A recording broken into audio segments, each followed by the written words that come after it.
Look closely. What do we all have in common? No matter what corner of the world you live in, you need food, water, shelter, and money. Half of every transaction involves money in exchange for goods or services, stocks, a loaf of bread, illegal drugs. You gotta pay for it. We spend much of our lives chasing money to make a living and accomplish our dreams. But it's also an instrument of destruction. Some might say evil, driving criminals to lie, steal, and even murder.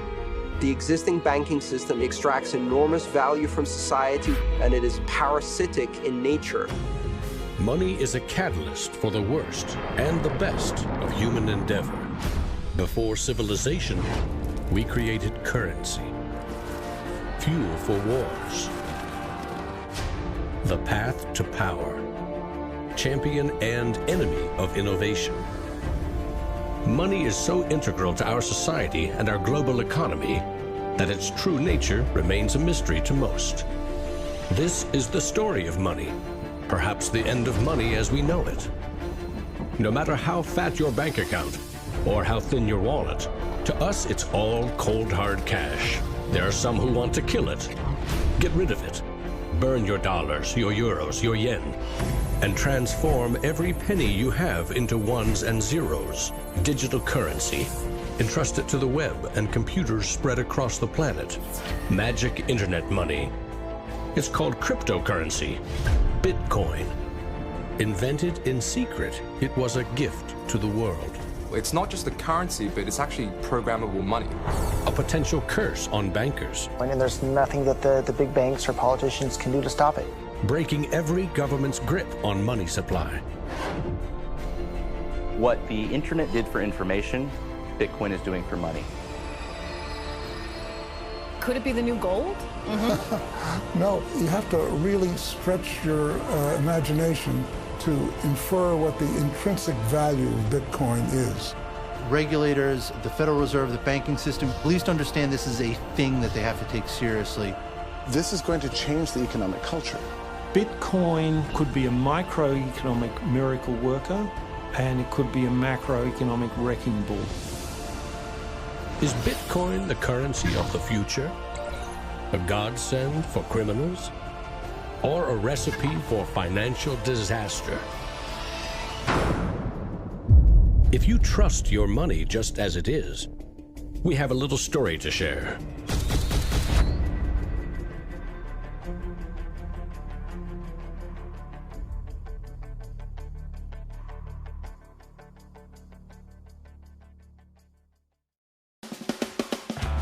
Once upon a time, there was a big party with everyone standing around the punch bowl, drunk.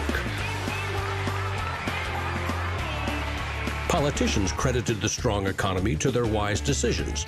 Businesses jumped into new profitable markets, ignoring risk. In fact, the experts said there was no risk. Then, troubling market data from minor countries spooked the markets. Rumors spread. More bad news rattled housing prices at the heart of the financial world. A major bank went insolvent. Investors and businesses made a run on the other banks, demanding their cash deposits. The largest financial institutions in the center of the modern world were frozen. Assets were seized. Banks foreclosed. A credit crunch threatened the entire world economy. And then, finally, the government stepped in. The largest bank bailout ever.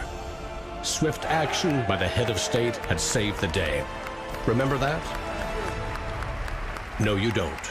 It happened 2,000 years ago. Rome, 33 AD. Ground zero for the first recorded liquidity crisis and government bailout in history.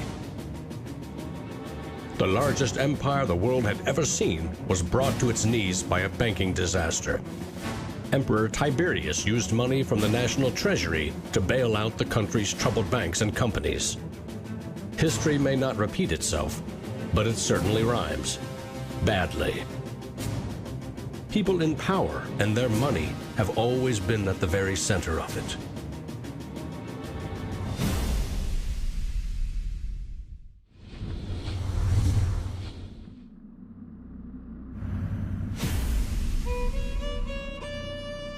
The story of money is as old as civilization itself. When we lived in small tribes, keeping track of debt was easy. You owed somebody a load of firewood. A neighbor owed you a piece of meat. Credits and debits were kept in your head, a mental ledger. Currency is a language that allows us to express transactional value between people. It's technology that's older than the wheel. It's as old as fire. When humans wanted to trade outside their tribe or village, they needed something everyone could agree had value, something scalable. Enter commodity monies. There were many kinds, but each had to embody the same 5 characteristics.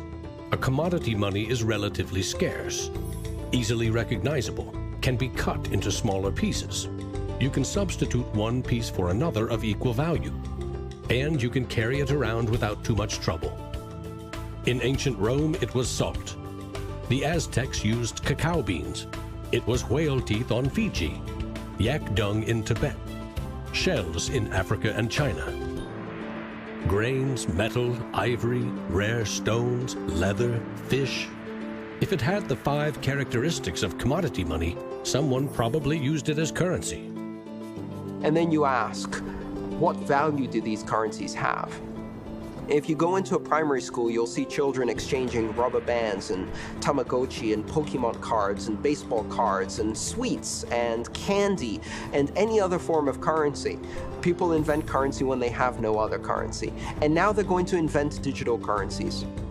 But commodities that aren't durable are a lousy store of value. A bad cacao crop or a huge new salt discovery can throw your currency and economy into turmoil. A more stable system was needed. About 2,500 years ago, the first metal coins were minted in China and in what is now Turkey. These coins shared the same 5 characteristics with commodity money, but were also very durable. In some cases, coins are the only thing left of entire civilizations. Money does not originate with governments. Money arises naturally as markets begin to develop and as people with a division of labor realize that if I have eggs and you have a cow, we may need some medium of exchange in order for you to buy my eggs or for me to buy your cow. Coins were an objective and universal unit of account, and they allowed people to buy and sell goods over vast regions. The market economy was born. Coins worked, but only if people trusted that the king or emperor who issued them wasn't cheating on the metal content. Using coins also meant that an authority now controlled the supply of your currency. Money and political power were inextricably linked, centralized. Minting coins in a steady and predictable manner allowed economic growth and stability. The Wushu coin in China retained its value for 500 years. In Constantinople, the solidus lasted for 700 years. But in those times, the coins didn't have this sort of milled edge. They were flat, and what used to happen was, as coins were passing from people to people, people would cut little bits off. And in fact, some of the taxation that the kings would do would actually be take 1/8 of the coin off. Taxes built castles and financed military campaigns, expensive hobbies. Soon, royal mints were substituting cheaper metals for silver and gold. This is called debasement, and Europe's kings made a habit of it. The currency of France was debased every 20 months for 200 years. If no one can trust the gold or silver content of your coins, how can you trade with other countries? International merchants found a solution. They recognized that one person's debt has value. It can be traded or transferred. When those IOUs came from reputable sources, they could be used as a form of money, paper money. This money was not based on hard commodities or metal, but instead on someone's promise to pay. Merchant families like the Medici in 15th century Florence acted as clearinghouses for these IOUs. It worked like this. an English trader ordered a shipment of Italian cloth from the Medici for 100 gold coins. His promise to pay the Medici was put on paper. Meanwhile, the Medici owed 100 gold coins to another trading partner for delivery of wine from France. The parties didn't go to the expense of transporting and exchanging gold coins. Instead, the paper was transferred. Everyone agreed that the paper had value, 100 gold coins, but only because everyone trusted the Medici as solvent middlemen. They had created a paper money machine. Within a few generations, they rose from low crime to high finance. Their great wealth helped fuel the Italian Renaissance and elevated the family to levels of enormous political power, the power to marry into royal families and get elected as popes. The ties binding money to power, politics, and influence now ran through church and state. Merchants had proven that creating paper currency could be wildly profitable. Goldsmiths wanted in on the action.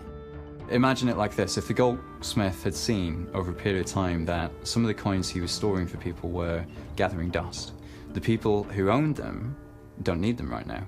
So what if I go and lend them out into the community and I charge them interest on this loan? So he starts out lending some of these gold coins, and then later he realizes actually people don't even want the gold coins, they just want the piece of paper that says the gold coins are in the bank and with the goldsmith. So I can now make a loan with these pieces of paper, and whatever I write on a piece of paper, as long as people trust me, they'll trust the paper. And effectively the goldsmiths and the early day bankers, they had literally acquired the power to print money. More and more private paper money from merchants and banks circulated and began to rival the crown's coins.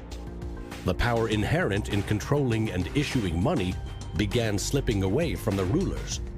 They couldn't tax or debase this new kind of money, but they had bigger ambitions than ever with trading posts, colonies, and empires that now stretched across the globe. For centuries, European countries would take turns building massive fleets and waging war on each other to rule the world.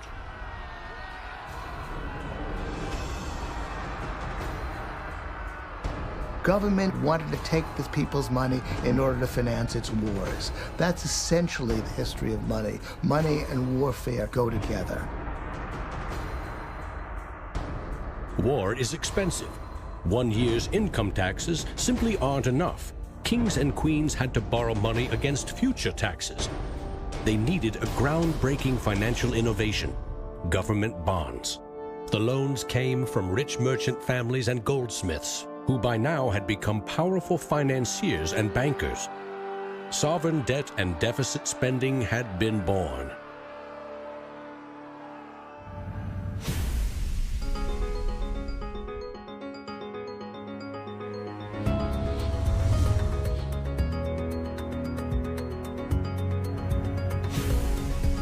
In 1694, the Bank of England was established to fund a war against France. England's central bank was privately owned and granted the monopoly to issue banknotes, paper that could be redeemed for an equal amount of gold from the government coffers. The central bank soon also managed the entire debt of the crown. Money has been a tool of sovereignty for centuries. Being able to issue currency gave you the power, but it also gave the value to that monetary supply by backing it with a force of state, with essentially the debt of state. When the U.S. won independence from Britain, the first article of the new Constitution gave Congress the exclusive right to coin money. This currency's value was tied to gold in government vaults. From 1781 until the Panic of 1907, the financial system of the U.S. was an economic petri dish. Brief central banks, state banks, private currency, government currency, depressions, strong growth, recessions, regular boom and bust cycles. The long term, as far as capital is concerned, people want predictability. People want stability. From the back of that, they can plan. Now, it's very hard to plan in the long term with such a level of volatility. In 1913, bankers and politicians decided that it was in the country's best interest, and theirs, to have a permanent central bank. They created the Federal Reserve. Among its jobs, expand or contract the supply of a single national currency, the Federal Reserve note. The dollar was tied to gold, and strategic control of it would avoid booms that lead to busts. At least that was the plan. Then came 1929.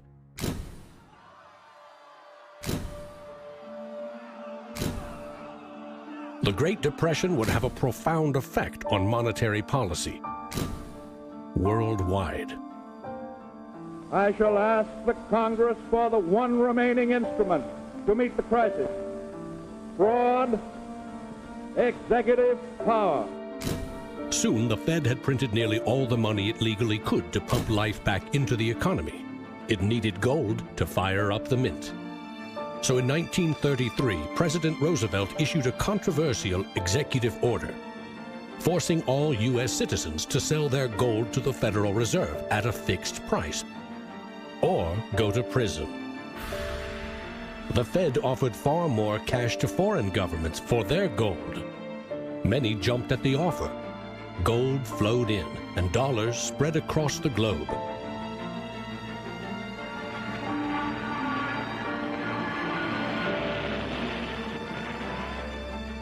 World War II devastated nearly every major economy, except the United States. The military and industrial juggernaut emerged as the global financial superpower. The dollar had become the world's most stable and trusted currency. Other countries pegged their currency to the dollar, which could still be redeemed for gold. In fact, the U.S. owned more than half of the world's gold reserves. In the next few decades, more dollars flowed to foreign countries. Governments began debasing their coins with cheaper metals and printing more of their own currency than they had in gold. The bond between precious metals and paper currency was cracking. This is a 1966 50-cent piece. It was the last coin in regular circulation in Australia to contain silver, and it contains 80% silver. So in 1966, this was 50 cents. Nowadays, it's $8 roughly in silver alone. By 1966, foreign nations had had enough of the U.S. collecting gold and printing cash. And they had more value in dollars than the U.S. had bullion in its vaults. They demanded gold in return for their paper dollars. Arguments about the value of the dollar versus their currency ensued. In 1971, President Nixon settled the matter. He severed United States currency from the gold standard. I have directed Secretary Connally to suspend temporarily the convertibility of the dollar into gold or other reserve assets, except in amounts and conditions determined to be in the interest of monetary stability and in the best interest of the United States. Never again could anyone legally demand U.S. government gold in exchange for paper dollars. For better or worse, the dollar was now backed solely by the full faith and credit of the United States government. The wealthiest nation the world had ever known would bet its future on a single word: trust.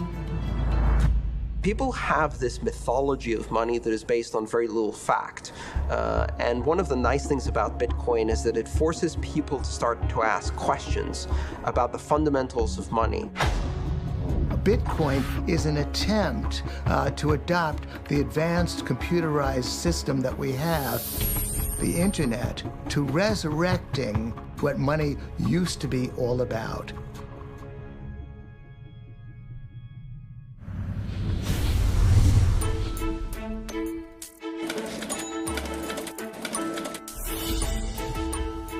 I think our dollar policies, our monetary policies, our fiscal policies have absolutely created a nation of debtors. Not just personal debt, not just corporate debt, but government debt. I mean, you have to look at those all together as one big thing. What is the wealth of the nation? Well, the wealth of the nation is a gigantic hole of money that we owe to the rest of the world that is never going to be paid back. Today, the United States pays more than $400 billion in interest to its creditors every year. When a government spends more money than it collects in taxes, it simply borrows more, or it creates more. At one time, every piece of paper money was backed by gold. Remember, for every $20 bill, there was $20 worth of gold in a government vault. Not anymore. Today, governments create currency by first creating bonds or treasury bills. These bonds are sold in the market, generating funds for the government that issued them. Large banks buy U.S. bonds to flip them, selling them to the Federal Reserve at a profit. This is the magic money machine. You see, the Fed is America's central bank, but it doesn't have any money. No cash on its balance sheets.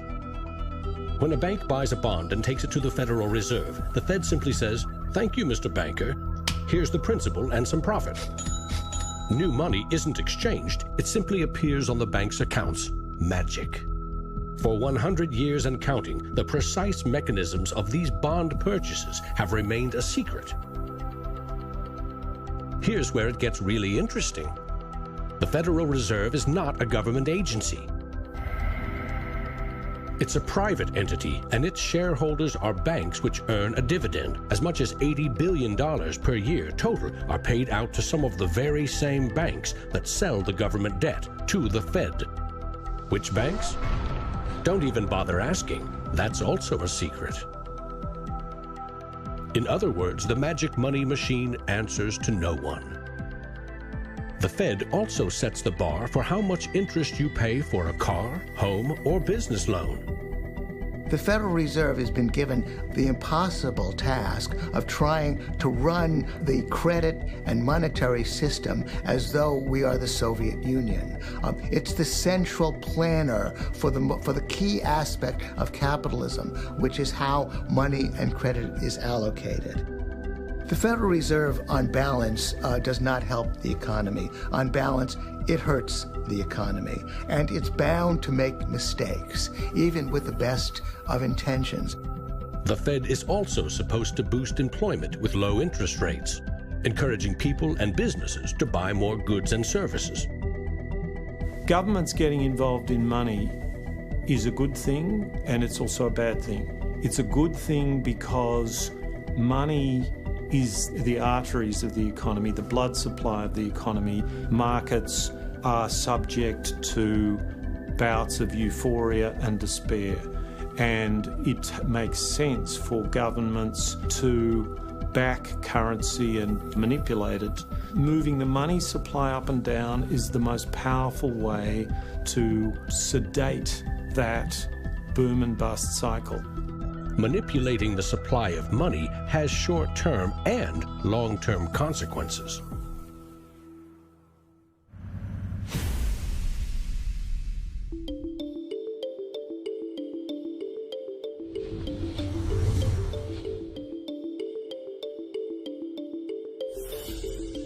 Central banks aim to create new money carefully, strategically, and very, very slowly. Releasing more money into the economy causes prices to rise, ideally by 2% every year. That's supposed to foster economic growth. But 2% inflation means the buying power of one cash dollar in your pocket today will be 98 cents next year, and less nearly every year to come. Since 1913, when the Federal Reserve took over the United States dollar, we've seen that the United States dollar has decreased in value 98%. Inflation is a far higher tax because on your income you pay it just once. If inflation is 2%, you're paying a 2% tax on your net worth every single year, your net worth held in currency. So, what does that mean?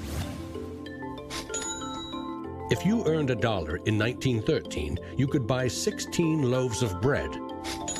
Today, $1 barely buys you one. That's not a quaint notion of how cheap things used to be. It's proof that the value of your cash is slowly withering away. That $1 invested at 2% in 1913 would now be worth $7.24. More than 600% return versus a near total loss. The U.S. dollar has gone from being worth $1 to now being worth about 4 cents. So that's, 96% of its original value. And it's a direct result of government control. Governments don't create money from thin air all alone. You play a key role in the magic money machine.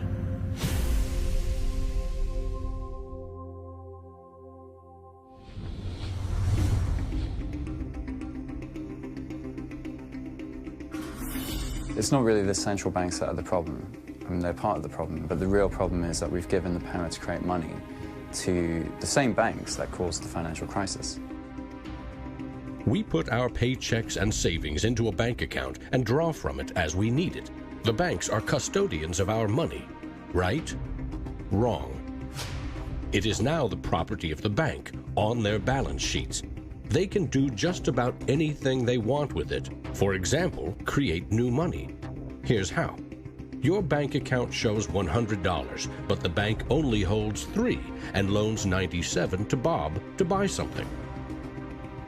In the bank's computers, you still have $100 in your account, but Bob now has $97 of new virtual money in his account, just digits on a computer screen. There's no cash, no gold, or anything else backing up the new numbers in Bob's account. Just his promise to pay it back. This is new money created as debt. When those $97 are spent, say in a shop, the shop owner deposits into another bank, and it is lent out again, and again, and again. And each of these people have numbers in their accounts showing that they own this money. So your original $100 has multiplied. Now there are over $3,300 in the system. This process of loaning out far more money than a bank actually has as cash on hand is called fractional reserve banking. In the UK, 97% of the money that exists is just numbers in the computer system, and those numbers are created by the banks. Banks earn untold billions in interest every year by creating and lending virtual money. What's more, banks don't even need your deposit to create new money. If they consider someone credit-worthy for a loan, they can put new magic money into his or her account and start charging interest. So reporters talk about Bitcoin as though it's the first digital currency. But actually, we use digital currency every time you make a transaction through internet banking or through your bank card. Actually, it's not even just digital currency, it's digital currency that is created by the banks, essentially out of nothing. In other words, all new money is debt. This is the part of money creation that isn't taught in economics class. Money in paychecks, bank accounts, 401ks, that loan to Bob, credit card debt, your home loan, all began life as virtual money created by the banks. The entire system is based on trust. Trust in the bank's solvency. Trust in the debtor's ability to repay their debt. If all bank customers demanded just 3% of their deposits right now in cash, this run on the banks would reveal the truth. Almost none of that paper currency you think is in your bank account exists. It never did. Remember the drunken party? Our financial crisis had everything to do with virtual dollars. Too many people with very little income borrowed a lot of money they could never repay. But the banks didn't care. They didn't have to. They quickly made and sold shaky loans to someone else for a profit. And I got them all approved. Apply now. Selling bad loans was a good business until the whole thing blew up in a global financial crisis.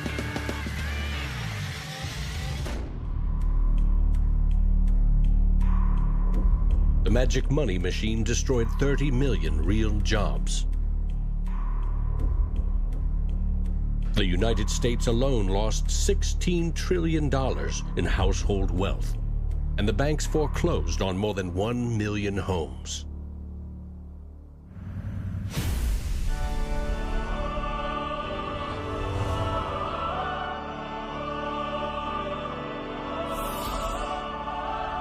Selling subprime loans and betting they will fail may not be sacred, but it is lucrative.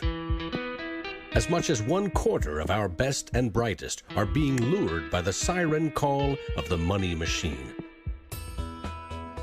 Instead of science, engineering, or medicine, they chose a career betting with other people's money. To get rich quick, very rich. And sometimes they take shortcuts. Getting by on a nickel and a dime. Money has a funny way of bringing us down. They say it makes the world go round and around. My ancestors in Greece talked about the corrupting influence of power. And nothing has changed in these 3,000 years. When you give control over massive amounts of money to a few individuals, they will take advantage of that control. Banks today are factoring in fines and money laundering and all the rules that they break into their cost of doing business. JP Morgan is today coming out and saying that Bitcoin is not a legitimate way of doing business. Banks today are tied into a system that is completely rigged to basically harvest money from the entire global economy and pump it into the hands of very few. Don't get consumed by greed. The existing banking system is cozy, it's captured the regulators, it extracts enormous value from society without delivering anything in return, and it is parasitic in nature. The banks play a very pivotal role in an economy. You look at any successful economy, it has successful banks. There's a very close correlation with banking profits and the economy as a whole. In medieval Europe, a banker who couldn't repay depositors was hanged. Today, that same banker would get bailed out, paid bonuses, and enjoy some tax benefits too. To date, no senior U.S. banking executive has been charged for selling the bad loans that fueled the Great Recession.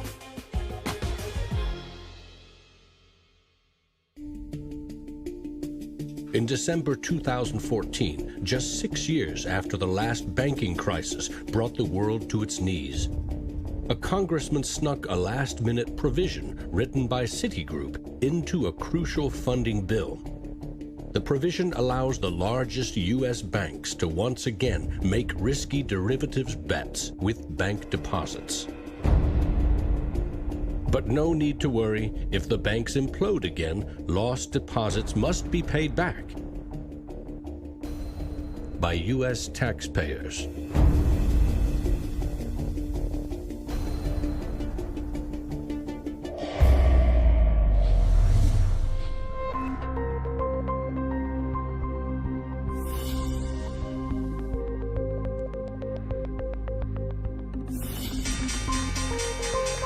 Today's financial innovators package assets in ever more complex ways, slicing, dicing, securitizing, always using someone else's money.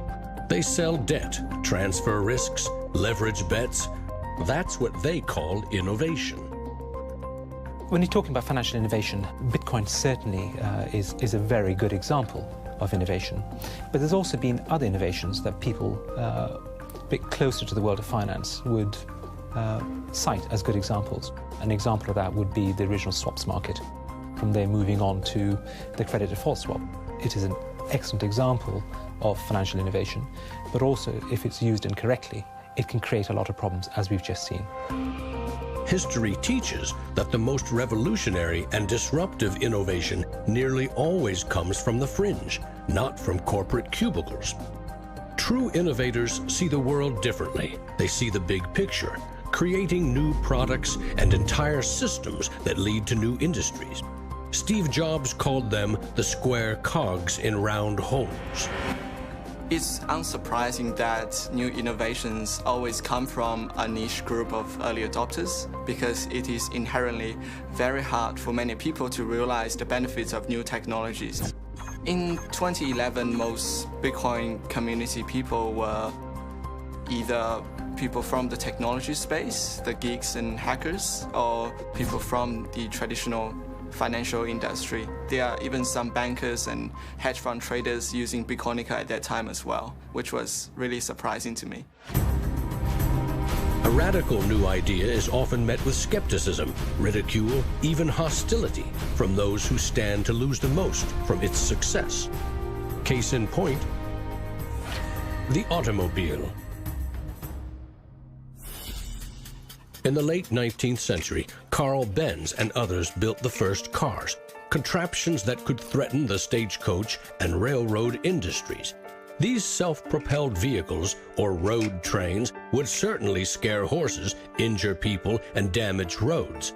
Cars, the railroad barons said, were just too dangerous. And to protect us, they used their power to pass a law in 1865. It required every automobile in England to observe a 4-mile-per-hour speed limit and to be operated by a crew of 3, a driver, an engineer, and a flagman. This heroic flagman walked in front of the car to warn fellow citizens of the coming danger. The railroad tycoons, the lawmakers, the self-appointed gatekeepers used regulation to stifle innovation. But they didn't invent the flagman. He's been around for a long time. For centuries, very few could read. Books were copied by hand. The people in control, political and religious leaders, wanted to keep it that way, and they greeted Johann Gutenberg's printing press with licensing laws, publishing bans, taxes. In some parts of the world, printing was a crime punishable by death. After all, they were just protecting us from dangerous ideas. Before the printing press, there were an estimated 30,000 books in all of Europe. 50 years later, there were 10 million. As Gutenberg's invention flourished, the Dark Ages withered. Progress couldn't be stopped. But the flagman never stops trying. His masters set him loose on each of these innovations because they threatened someone's profits, someone's control. But remember, this is a story about money. What if a technological innovation allowed anyone in the world to be their own bank? To create a currency free from taxes and banking fees?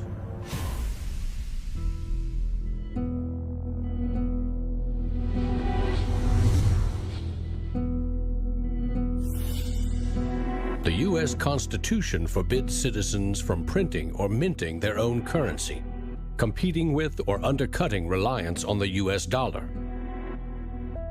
In 1998, Bernard von Nothaus decided to test the resolve of the federal government. The Liberty Dollar was available in gold, silver, platinum, and copper. It was available in 3 forms, both in specie, in other words, gold and silver, in paper, as warehouse receipts, and in digital form. Obviously, the government didn't like it. They arrested me and convicted me of counterfeiting, fraud, and conspiracy, and I'm currently awaiting 22 years sentence in federal prison. Lesson learned. At a hackers convention in the Netherlands, there was a young hacker there who used the alias of Satoshi Nakamoto. And he talked to a friend of mine, and he identified the Liberty Dollar and me as inspiring him to create a new currency. Bernard von Nothaus's arrest for creating private money may also have inspired Bitcoin's inventor to keep a lower profile, publishing the invention under an alias and vanishing. Part of me is interested to know who Satoshi is. Maybe that's part of the mystique of the story. It's completely irrelevant to the functioning of Bitcoin because we have the code to read, but it would be kind of fun to know. Who is Archimedes? Who is Euclid? We don't know. We don't know if Euclid was one person or multiple people. And you know what? It doesn't matter. Euclidean geometry works whether I know who Euclid was or not, whether Euclid was a moral and good person or whether he was a corrupt plutocrat and a bastard. Science and mathematics have essential truth that stands alone, irrespective of its inventors and irrespective of their motives. Well, Bitcoin is a system based on mathematical truths, and these mathematical truths stand alone. We can read the source code in Bitcoin and understand it, and it will be true whether Satoshi Nakamoto is a man, a woman, a collection of individuals, a government agency, or aliens from the future. Bitcoin is digital currency and computer software. Capital B Bitcoin is the shared code that creates a global payment network using computers connected to the internet. Bitcoins are virtual currency, digital money created, stored, and exchanged on that network. But unlike virtual dollars created by a banker, this new currency was created with math by an anonymous inventor. Bitcoin is an open-source software protocol like much of the code supporting the internet and email. Open source means anyone, everyone, can use the protocol. No one person or company can control it. Every change to the software is public, open, and transparent. The code was first developed by Satoshi. Then there were dozens, now hundreds, of programmers constantly collaborating to improve Bitcoin's features and security. So what makes Bitcoin a breakthrough? It tackles an ancient human dilemma and solves a computer science problem. Any shared information or data can be flawed, corrupted. Anything can be faked. How do we know that what we're receiving can be trusted? In our traditional mindset, it's very important to know who is behind this currency because their reputation is significant in knowing that our funds and the true wealth is actually safe. In finance, we rely on trusted third parties like banks, credit card companies, remittance services. They keep track of money as it moves from one account to another, and they charge us handsomely for it. We trust that their digital ledgers of credits and debits balance. A financial system that cuts out these middlemen could be faster, cheaper, and more secure. But Bitcoin is digital. Music and movies are easily pirated, copied, stolen. How can a digital currency retain value if anyone can make 1 million copies? The answer is at the core of Satoshi's invention. A Bitcoin is not a file on a computer. It's an entry in the publicly distributed database called the blockchain. Just as the Medici kept a ledger of credits and debits, today's banks record each transaction as a plus and minus in their ledgers. Now we call them databases. Bank accounts are replaced by a digital wallet that you alone control. Bitcoin's ledger is the blockchain, a record of every Bitcoin in existence and every Bitcoin transaction ever made. It always balances because no Bitcoin ever leaves it. When a Bitcoin is sent from one digital wallet to another, what they are really sending is control over that part of the database. Code that is a unique key for the new owner. As the network processes transactions, it constantly synchronizes the one ledger across the global network. Each computer or Bitcoin miner has a complete and identical copy. And because the blockchain is public, it cannot be controlled by any one person or computer.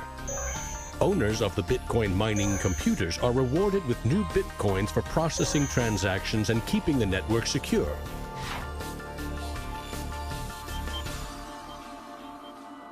In other words, the Bitcoin network replaces banks and bankers.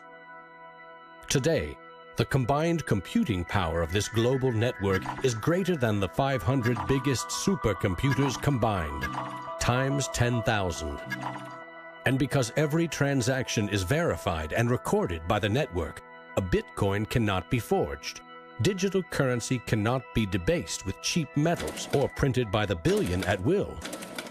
Too much currency can unleash a monster, skyrocketing prices, trillion-dollar bills that can't buy a loaf of bread. There's a big movement in the U.S. demanding that the Fed be audited so we can find out what they're doing. Nobody really knows how many dollars are in existence, for example. Ben Bernanke created several trillions of dollars over the last several years, but nobody really knows where they landed. At any time, for any reason, the central banks can print as much money as they want. They call it fancy things like quantitative easing. And when they do that, it makes the dollars or euros or yen that you and I have worth less. So if the world starts using Bitcoin as their currency, It can't be controlled by central bankers or politicians. Remember, central banks create money to boost the economy and try to pull it back out before inflation heats up. But no one knows how much magic money global banks are creating to boost their profits with questionable loans. Bitcoin's completely the opposite. It's totally transparent. You know exactly how many exist. The computer code behind Bitcoin has a built-in brake pedal, cutting the creation of Bitcoins in half every 4 years. This ensures a transparent, controlled scarcity and ultimately limits the total number of Bitcoins to 21 million. No lobbyist, no politician, no banker can create more or change the mathematical rules dictating their creation. Advancing accountability. And that's one of the things I think is most exciting about Bitcoin and the technology behind it, is not so much that it will supplant the dollar or that it will supplant government itself, but that all of a sudden there's a competitor to government, and that government itself now needs to look over its shoulder more than it did. This new digital currency can be purchased online with a credit card or in person with cash. And it has the 5 key characteristics of money. But is it a store of value? Is it stable, or will it diminish over time, like a commodity rendered useless, or a crop that fails? The ultimate power of a cryptocurrency is unleashed by mainstream adoption and an ever-growing volume of transactions. With Bitcoin, the currency has been created much more slowly than other currencies. And the effect of that has been to turn it into what is essentially a speculative asset.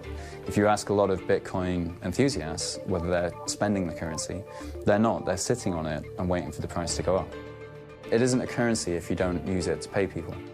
The point is, the average person is quite happy to walk into a bar and hand over, a $5 note in order to get a drink.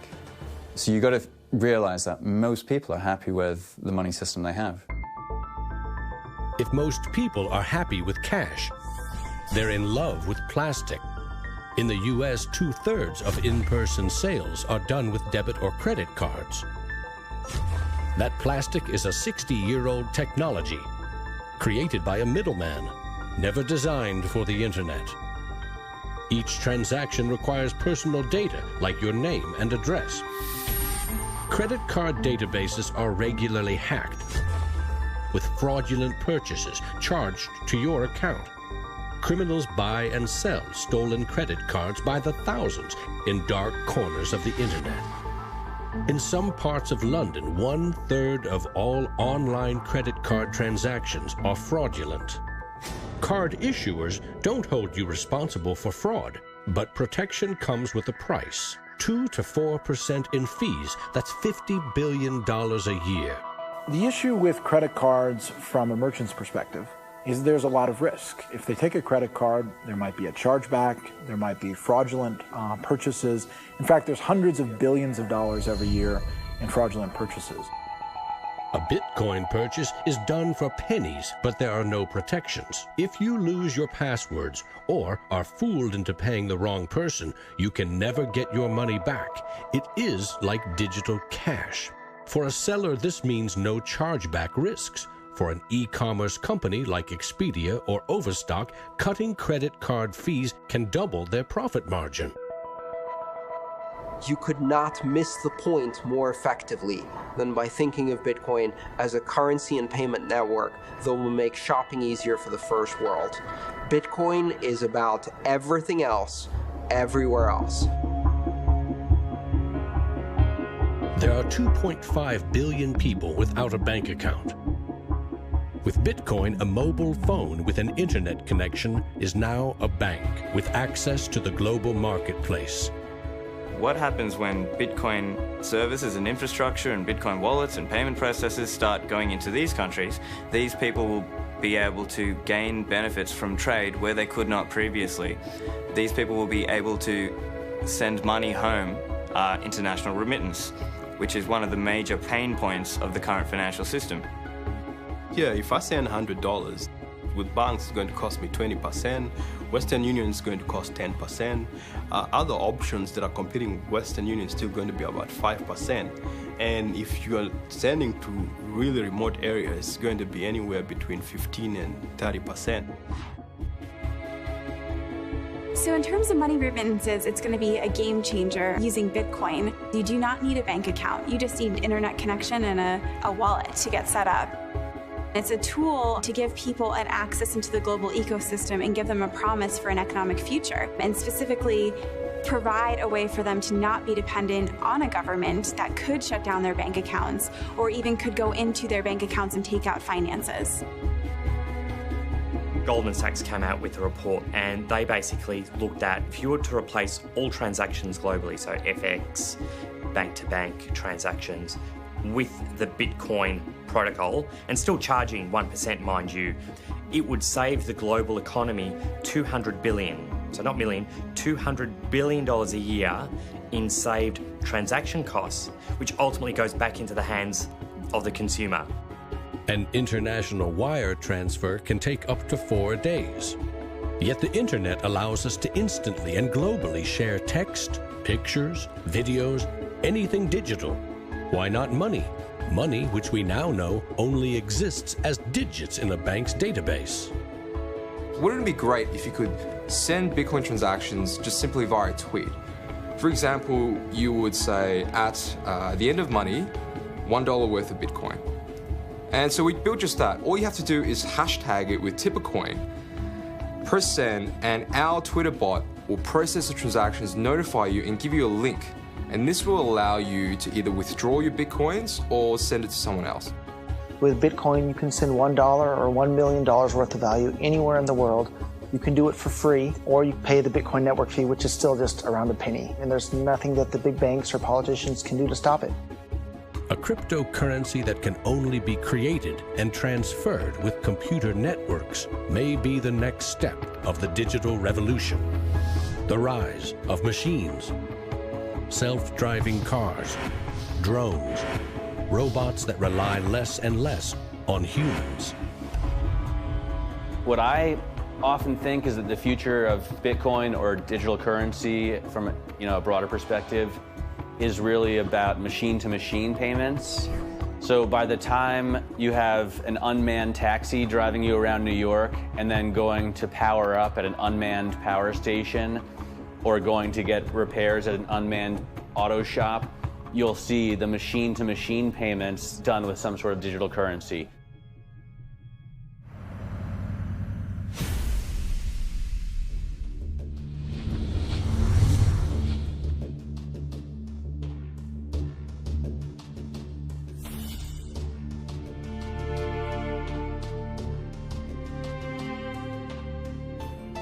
We actually built this world that we live in over the last 200 or 300 years. We've made some mistakes. We've learnt to make things better.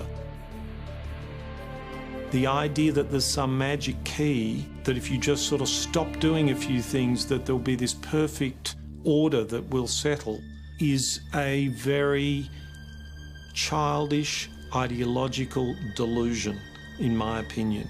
But that is not to say that Bitcoin isn't an exciting thing. It's a terrifically exciting thing. But we have to try and engage with it with working minds, not with magical thinking. People are suggesting that it's going to be another world currency, rivaling the dollar or the euro or the yen. I think that's not going to happen. I prefer to trust the banks or the central government compared to the Bitcoin is because someone's accountable. Whereas with the Bitcoin, it's completely deregulated. There is no central control. There's no one held accountable. It is a free float. It's purely demand and supply driven. Mr. Williams? So clearly this is not a currency. Currencies don't behave like this. But what this is a high-risk speculative commodity. So for the entrepreneurs, the bankers, the governments, and everyone else studying and watching Bitcoin, all I have to say is that there will probably be a lot of volatility and an upward trajectory, and to buckle up.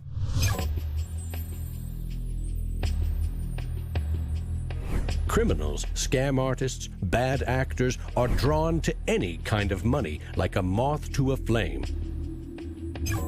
Silk Road was a marketplace that was online. It existed in the underground web. Now, this marketplace allowed people to sell things that were illegal to governments. Fake IDs, pirated music, Bibles in North Korea. Are cryptocurrencies inherently bad, or just the newest tool to acquire the forbidden? Porn is illegal in Iran. Well, there's a few percentage points of sales on Silk Road was to sell porn to Iranians. Now, a much broader one that gets a lot of press with regards to Silk Road is drugs.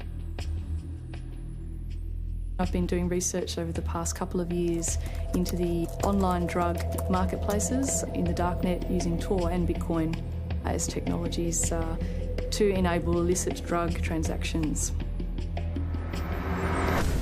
We did a global survey of drug users, and we had over 20,000 people respond to that. And the majority of those people were buying traditionally illicit drugs, ecstasy, cannabis. The FBI brought down Silk Road. It certainly hasn't stopped the trading of illicit drugs online. A lot of people want to criticize Bitcoin for being used for illegal things or illicit things, but if you look at it, the most popular currency in the entire world for doing bad things is the US dollar. If you think of Bitcoin as a platform instead of a currency, then you really begin to see the potential it has. The ledger, which cannot be forged, it cannot be changed, and is universally accepted, is genius. There will be Bitcoin technology forever, and it'll have applications for years to come. Creating a secure global payment system may just be the beginning. Patents, contracts, land titles, proof of ownership can be baked into Bitcoin, securely held in the public ledger. I read up more about Bitcoin, I played with the source code, I built some things that I realized this is actually a very, very powerful protocol. It's not just a currency, but it's actually programmable money. The digital age has fundamentally changed the world. We have embraced digitized music, film, medical records, communications, the internet. The free exchange of information and currency can fuel revolutions, help in a disaster. But our money is shackled to the 20th century, manipulated by governments and banks. The champions of Bitcoin ask us to imagine payments without a middleman, investments without a broker, loans without a bank, insurance without an underwriter, charity without a trustee, escrow without an agent, betting without a bookie, record keeping without an accountant, global, secure, nearly instant, and free. Is it fantasy or the future of money and commerce?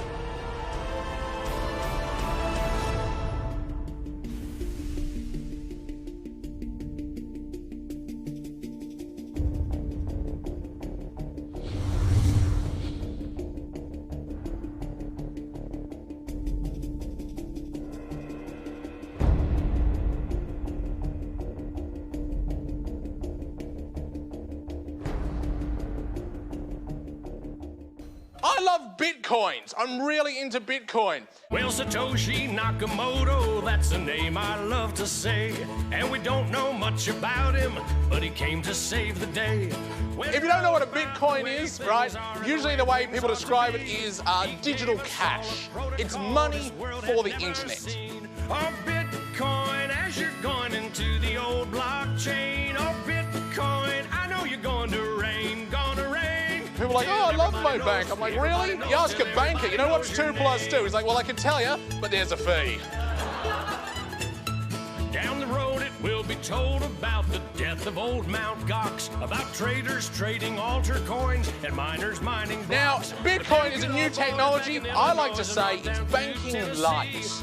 All of the convenience, none of the evil. Bitcoin, as you're going into the old blockchain. Oh, Bitcoin, I know you're going to rain, till everybody knows, You know, when I go online and I buy, like, I don't know, a pair of socks, if I pay with a credit card, I'm just buying socks, right? If I buy those socks with Bitcoin, it's a revolution. I am sticking it to the man.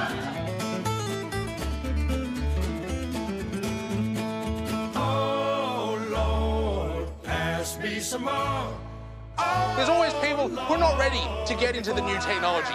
You know, like when the internet came out, there was people going, nah, I don't think this is going to be popular. And then email came out and people were like, nah, this isn't going to catch on. And now Bitcoin comes out and people are like, I don't think, I'm like, aren't you sick of being wrong? Get on this train, you know?